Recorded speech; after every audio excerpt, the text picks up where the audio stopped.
All right. Yeah. Hey, everybody. Thank you so much for tuning in again. Woo! Oh, this is a marathon right here, y'all. 8.5 hours of videotaping. The sister is serious. That's how I am. I just go in, y'all. I just like to go in. Once I start something, I'm in all the way. That's another part of my reputation. Everybody know me. I'm well known for that. I'm just glad to be on the platform. I've been thinking about it for a while, bringing my fresh perspective for relationships, especially my unique one with getting married on my third date, going on 20 years. Evidently, I think I know what I'm doing. Okay. I think I know what I'm doing by now. All right. So today's video is prior prospects. And I want to talk about prior prospect I potentially could have been married to. But, you know, I got away. I got away. But they let me get away because I honestly believe, okay, every man is not a husband, every woman is not a wife. But when you come across somebody who is a wife and a husband, I believe that whomever they date, they would be a good mate to, even if the mate is not good, unfortunately. But they would be a good mate. And if they broke up or passed away or whatever, that person who is not good to them, oh, well, they gonna feel that, and they will regret it. All right, they will regret it. Most people regret it. As hey, YouTube tells it all, right? It's telling the story for us. And some people they break up. Of course, they do better because they've gotten the toxicity out of their lives.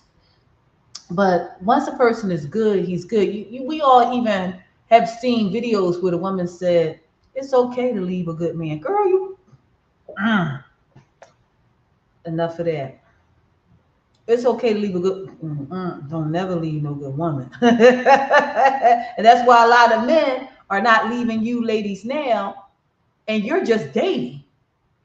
He knows that you are a good woman, and you will be a good woman to him, and you are, vice versa. But you have to know that you're good enough and you deserve better if they don't want to take it to the next level because it don't take all that, y'all. And I'm telling you, wherever I'm at, and I announced that I got married on my third date, like the whole room freezes. And people are like, what? What? They want to hear my story.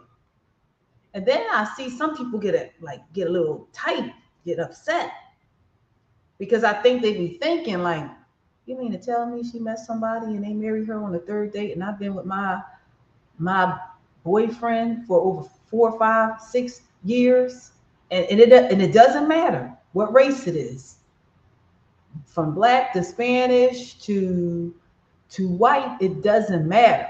The room stops. Okay. But anyhow, prior prospects. I can recall before I got married. Well, you all knew about my little puppy love, 12-year-old over the years. Y'all knew about that. That's way back. I don't know what video. I think it's Exes. Cutting off exes. Yeah, I think my ex. Okay. But anyhow, you know, I remember dating this one guy, and we went out on a couple dates, but we were not intimate. We didn't kiss, but he was a nice guy. I was a nice woman. We got along very well. We had a lot in common. We had so much in common. Even with him, I think 3 weeks into talking, we started talking about marriage. Mhm. For real. For real. We were talking about marriage. And again, remember, I was 37. So by the age of 37, you should know what you want by now. Come on. And I think he was probably, he could have been my age. He probably was 2 years younger or 2 years older. Nice guy. And he had a child, a 10-year-old daughter. Now, you all know, in my early years, I wasn't interested in dating nobody with kids.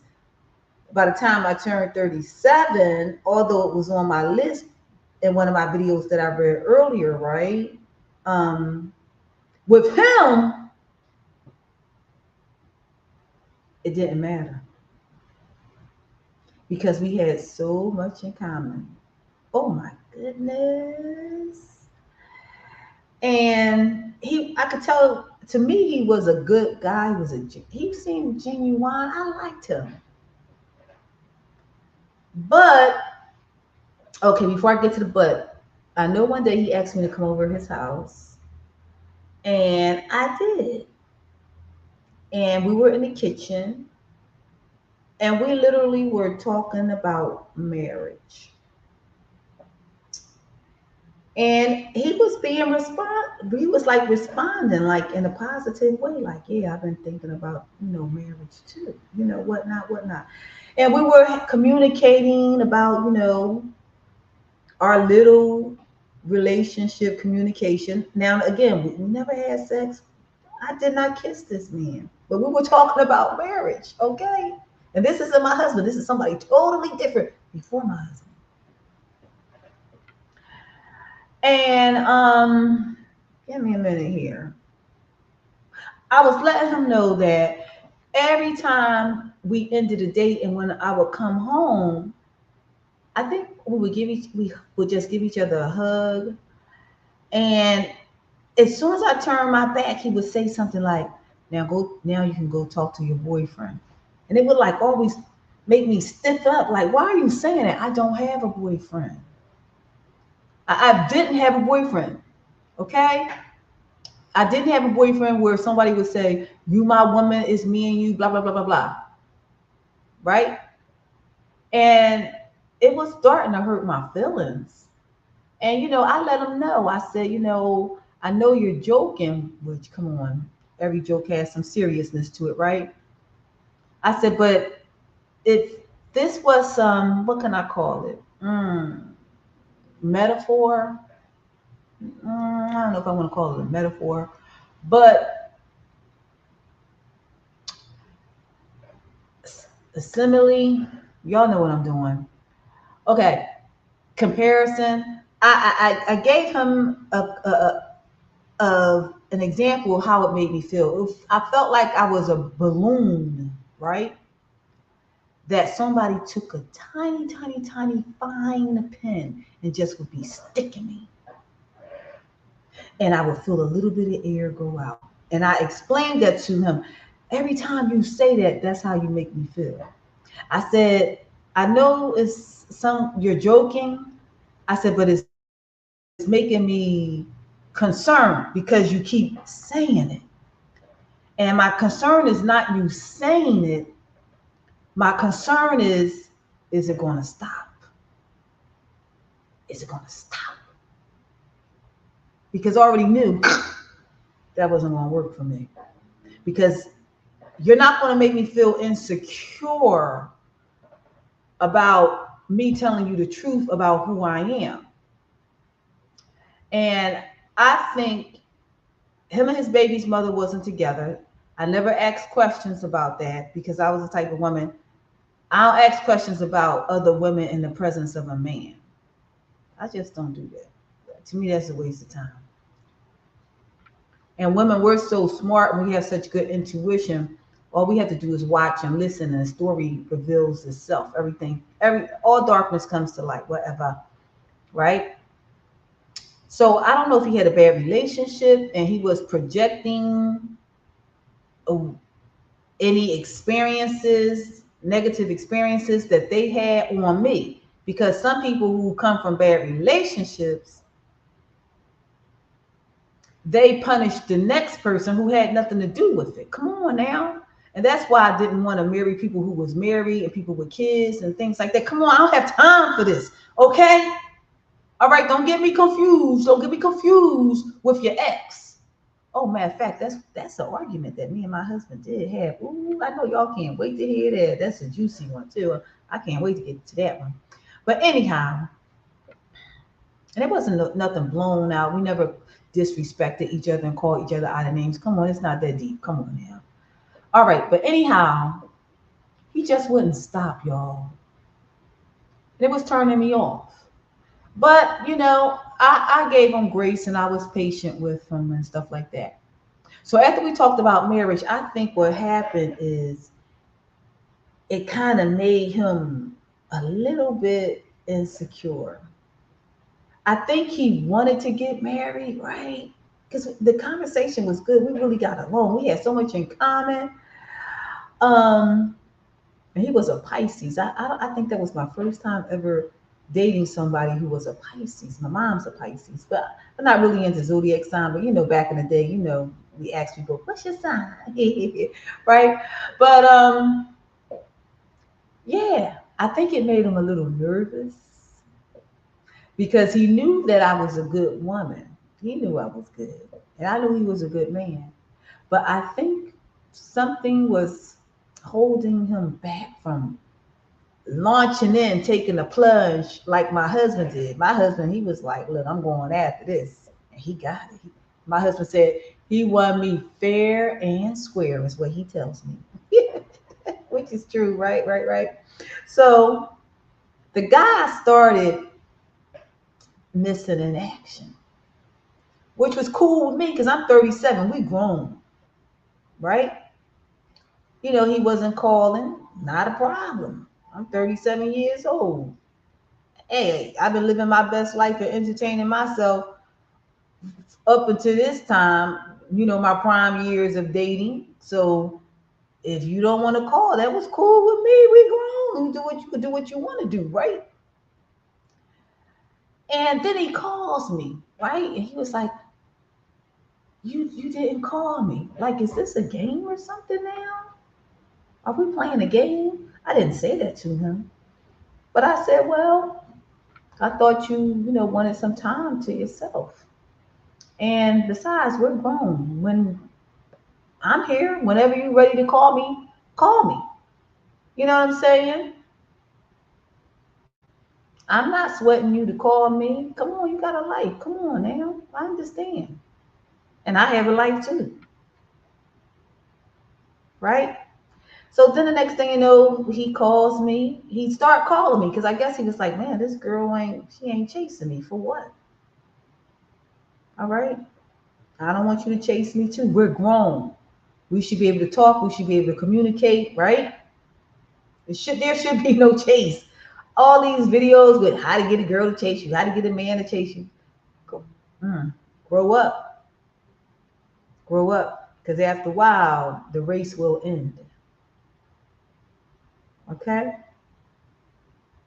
So I guess that was his intention because he was a nice looking guy, played basketball overseas, good job, good career, whatnot.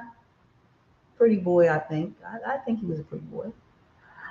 Um, so then, he started calling me more, which was cool with me.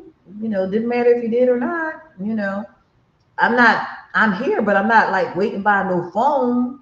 I do have a life, but I ain't mad at you because we're grown. We're grown.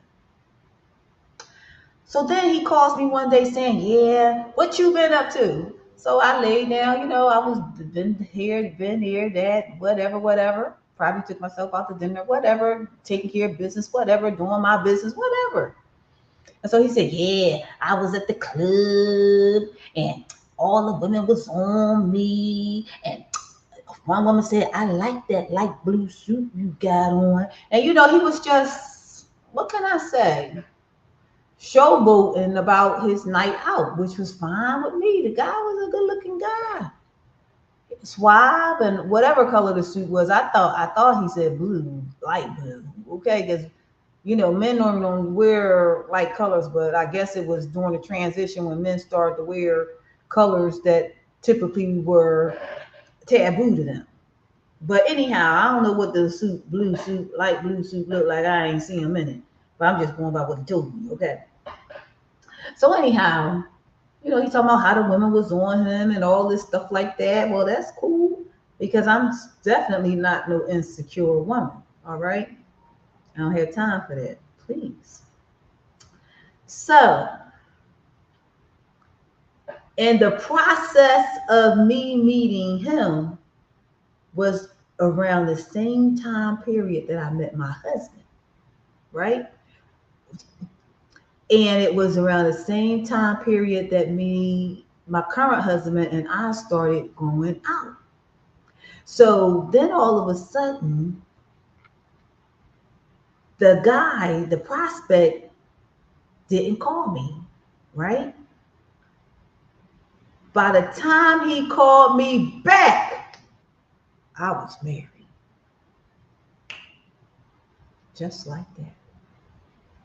And then I think I had my number changed because of the other, ex that was trying to ease back in whatnot. And we wasn't in no hardcore relationship, but we was in communication. You see what I'm saying? Because to this day, he don't know if he married or not. He told me that probably last year, whatever. But anyhow, back to the prospect wow, we had a lot in common. We were both grant writers. He just received a $250,000 grant. He was doing children's programs. I did children's program. He was 501c3 tax exemption. I'm 501c3 tax exemption. Man, we just had so much in common. It was like looking at myself. Not that I expect that from men, because you are who you are and I am who we are, and we just work together. Okay, I don't expect nobody to be like me. Come on now. So by the time this man circled back around to me to give me a call again, Shellerina was married and my phone number was changed, so he couldn't contact me. So he see me on walking it like in a shopping mall or something, an outdoor shopping mall. And he was like, pulled up to me, where you been? Oh man, how you doing? Whatnot like that. I said, oh yeah. I said I had to get my number changed. And I said, yeah, I got married. He was like, you got married? Like he was in total shock. Yeah, I got married. But when you get married? Oh, I got married last week. 5 days made a difference. 2 weeks made a difference. 5 days was the deadline. I was married.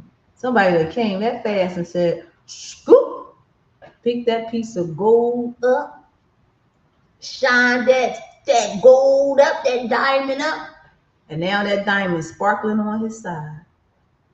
And I'm telling you, I ran into him again probably a couple weeks later. And every time I ran into him, and every time I run into any guy that I ever dated from like age 22 and up, they always ask me the same thing. Are you still married? Yes, I'm still married. They be looking for this little simple ring.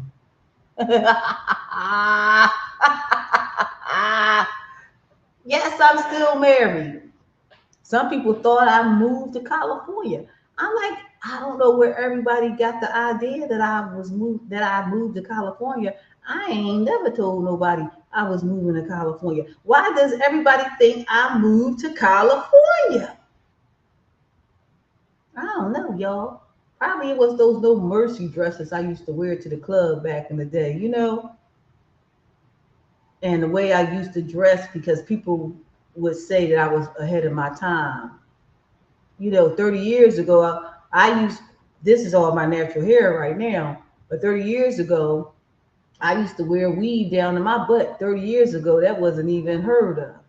So I was a little before my time.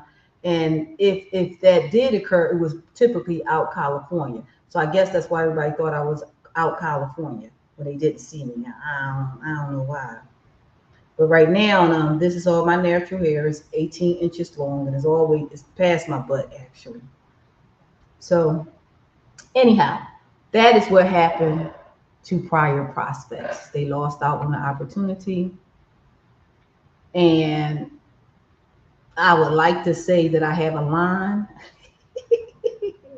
Like man, oh my goodness.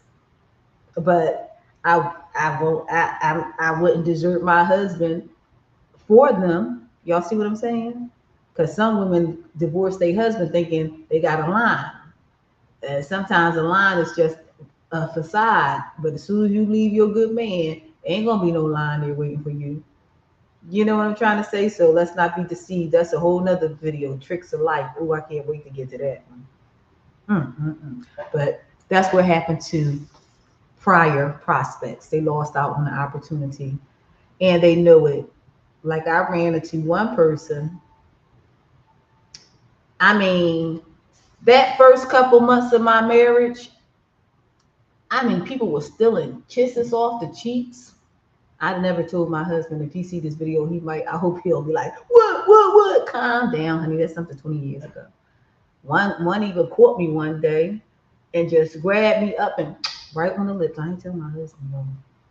I only told one person in my life. I think two people. But that did happen. And I was like, oh my goodness. Let me get up out of here. You know, and I was walking down the street up on my mom block like the 100 before. And I just happened to see somebody that I dated and we never had no intimate relationship. And we were talking about marriage. And I did see him one day in the laundromat. I said, I would have married you. I said, but you was trying to nitpick me apart. Tell me what to wear. Tell me something. Let your hair down. You're not even giving me a chance to be myself. You don't even know that you with a glamorous woman. I mean, I remember one guy. He told me to my face, "I'm not marrying you." Okay. Saw me a couple years later. See, because sometimes men, y'all don't give women. Y'all don't really get to know women. And he saw me a couple years later. I was like, visiting this church and whatnot. He never knew my true style. This another dude, right? He didn't know what he had. Then when he really seen me stepping out, with the looks, the dress, the furs, the diamonds, the caliber, not caliber, but the prestige, but you don't get a chance to talk to people and know people, you can truly miss out on a lot of good opportunities. And then when he saw like everybody like giving me all this attention and realizing that this girl was the bomb. What was I thinking? I wouldn't even tell nobody if I left a good man, okay? Or a good woman. Then he was trying to, I saw he was like getting dressed up and trying to come talk to me. And I was like, fly, get lost, fly. Don't try to sweat me now. Because you see other people paying me attention and now you realize what you walked out on. See, I always let dudes walk out on me. I never walked out on the guy. I may not have chased him. I may have denied them. But if I was with you, I never left a guy. I always let them leave me. I let them get it off their chest, say what they want to say. And then shortly after, here they come calling me or trying to ease back in it. Listen, it's for many days I cried, for all the days. Can I do that, y'all? Is that a copyright infringement? I hope not. But anyhow, it's over now. All right, and no hard blood. But I did that because see, I don't like regrets. I'm not gonna leave you if you're good. I'm trying to work this thing out. Oh, we're gonna work it out. Work it out. Work it out. Work it out, right? But everybody not willing to work it out because they can't see. And pretty much everybody I dated, I could have married me. And their parents wanted me to marry their sons. I mean, people was telling me this at 12. Whatever you do, don't leave Shellerina. The parents would tell me, I don't know why he brought her over here. He need to be bringing you over here. They would tell me, whatever you do, stick with this girl. They always told, and because the guys will always come back and tell me. And I was like, your dad said that, your mom said that. 12 years old, 24 years old, 26 years old, and even before that, even on my block, parents was like, my son going to marry Mr. Billy was like, Tony going to marry Shelly. You know, Mr. Huggins was like, no, not Junie going to marry her, you know, because when I would go and babysit, I would cook and clean and stuff. And I guess they, you know, they're older people. They can see. Like, you know, this is a little wife for my son. I be doing it for my great niece right now. She 8 years old. I'm looking for her, like looking around, like, look, you train your son. I work with her, you know, then they can have a mate when they grow up because y'all see everything how the world is now. Come on now. And no dissing to nobody. I'm just saying. But anyhow, we got to go. I wanted this to be a short video, and it done turned out to be. I hope you all are enjoying my content. Okay, because I got a lot. I have a lot to talk about. It's off the chain. Y'all, look at my list, y'all. Look at this. And that's just the beginning. This is just one playlist. Oh my goodness. So I should have been doing this a long time ago, but better late than never. And I'm glad I'm doing it right now. As I close out with my videos, you all know I like to talk about some inspiration from out of my book, Nourishing Your Dreams, which is available to you on Amazon. And the link will be below. Also, if you are looking to start your own business, I am the founder of the Empowerment for You Network, where we help people start their own businesses, whether for profit or nonprofit. We help you get grants. Uh, well, no grant is guaranteed, but we expose you to grant opportunities, okay, and explain to you how the grant world works.